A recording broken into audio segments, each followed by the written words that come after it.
Yeah, okay. Yes. If it is trip, it will be B, but it's not urgent. Yes, yes, So, not urgent. Yes. so it will Yeah, fall trip in means B. trip means only the information, because trip is already happened. Correct. Yes. So So I will make a rule set here. I will make a rule set here. I am not saying that. I will make a rule set here yes, that Trip means around downtime. Yeah.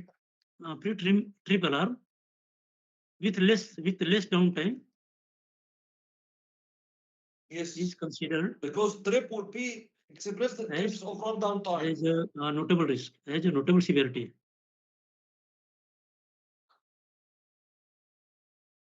Right.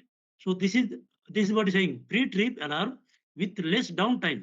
So this we will go case to case basis. If downtime is 1 month, 2 months, then we can go for more risk. If downtime is 4 hours, 3 hours, 1 day, then we can consider this one. Am I right, Emmanuel?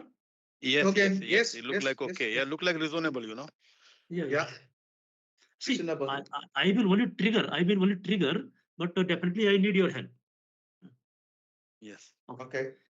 Okay, It's a guys. So teamwork. Everybody has to contribute, yeah, including the everybody. vendors and operation, Yeah. everyone.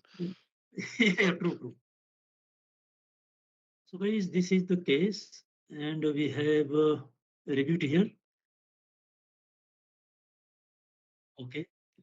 Now we are going for next. I think let us do one more, and then we call for the day, right? Okay. Yeah. So guys, this is the last. Alarm number we are going to work. This is a trip. Again, this is a trip. Yeah, this is again a trick. Low level. So or this is it's a why low level. This is the same LSAM.